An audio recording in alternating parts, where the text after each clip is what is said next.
আসসালামু আলাইকুম। আজকে আমি আপনাদের সাথে শেয়ার করব কিভাবে সারা বছর কচকচে কাঁচা আম সংরক্ষণ করে রাখতে পারেন এবং কোনো রকম ডিপ ফ্রিজের ঝামেলা ছাড়াই। আজকে আমি আপনাদের সাথে দুটো পদ্ধতি শেয়ার করব।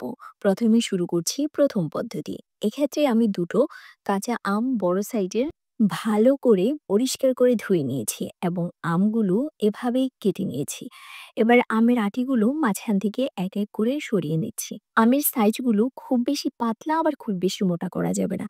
ঠিক এরকম একটা সাইজে কাটতে হবে যাতে আমি যখন খাবো তখন যেন কচকচে একটা ফিল হয়। আমের আঁটিগুলো ছাড়ানো আমার হয়ে গেছে। এক্ষেত্রে আমার কাছে মনে হলো যে সাইজগুলো খুব বেশি বড় হয়ে গিয়েছে। তাই আমি মাঝখান থেকে ঠিক এভাবে কেটে আরেকটু ছোট স্লাইস করে নিচ্ছি। আপনারা চাইলে কিন্তু এভাবেও সংরক্ষণ করতে পারেন। কিন্তু আমার কাছে মনে হলো যে একটু বড় হয়ে গেছে, তাই আমি একটু মাঝখান থেকে কেটে ঠিক এরকম সাইজ করে নিয়েছি। দেখতেই পাচ্ছেন আমের পিসগুলো ঠিক কেমন দেখাচ্ছে। এবারে আমি আমগুলোর সাথে সামান্য হলুদ দিয়ে খুব ভালো করে মাখিয়ে নেব। হলুদ হচ্ছে ন্যাচারাল অ্যান্টিঅক্সিডেন্ট। এক এক করে হলুদগুলো আমের সাথে খুব ভালো করে মিশিয়ে নিতে হবে। আমের সাথে হলুদগুলো খুব ভালো করে মিশিয়ে নেওয়া হয়েছে। এবার একটি এরকম সাইজের কাঁচের বয়ামে আমগুলো এক এক করে ঢুকিয়ে নিতে হবে। খুব ভালোভাবে আমি সবগুলো আম বয়ামের ভিতরে ঢুকিয়ে নিয়েছি। এবারে কয়েকটি কাঁচা মরিচ এভাবে ছুরির সাহায্যে কেটে আমগুলোর সাথে মিশিয়ে নিচ্ছি। ব্যাস, মরিচ দিয়ে দেওয়া হয়ে গেছে।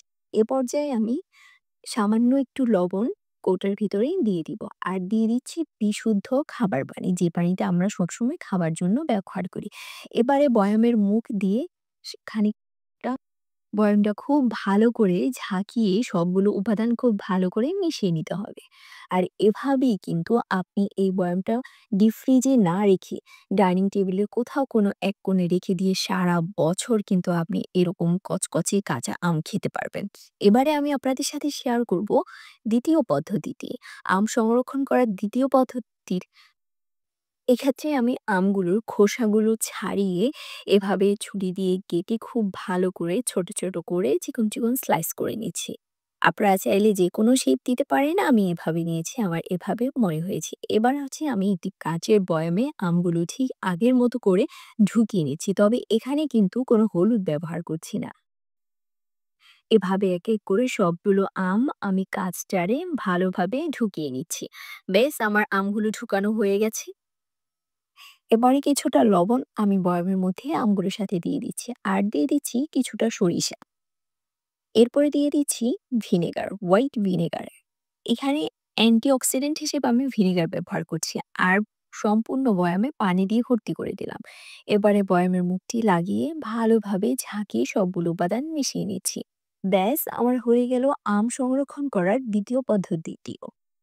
প্রথম ধাপে আমি ব্যবহার করেছি হলুদ। এক্ষেত্রে হলুদ হচ্ছে ন্যাচারাল অ্যান্টিঅক্সিডেন্ট। হলুদের কারণে আমগুলো খুব দ্রুত নষ্ট হবে না। আর দ্বিতীয় ক্ষেত্রে আমি ব্যবহার করেছি ভিনেগার, হোয়াইট ভিনেগার বা সিরকা, যেটা আমরা সিরকা নামে বাজারে কিনতে পাই। এক্ষেত্রে অ্যান্টিঅক্সিডেন্ট হিসেবে সিরকা ব্যবহার করা হয়েছে। এভাবে কাঁচা আম সংরক্ষণ করলে আপনারা কিন্তু সারা বছর ডিপ ফ্রিজের ঝামেলা ছাড়াই এবং ডাইনিং টেবিলের উপর রেখে কিংবা ঘরের কোনো এক কোণে রেখে সারা বছর জুড়ে ব্যবহার করতে পারবেন। ভিডিওটি আপনাদের কেমন লেগেছে অবশ্যই কমেন্ট করে জানাবেন। সবাই ভালো থাকবেন। আল্লাহ হাফেজ।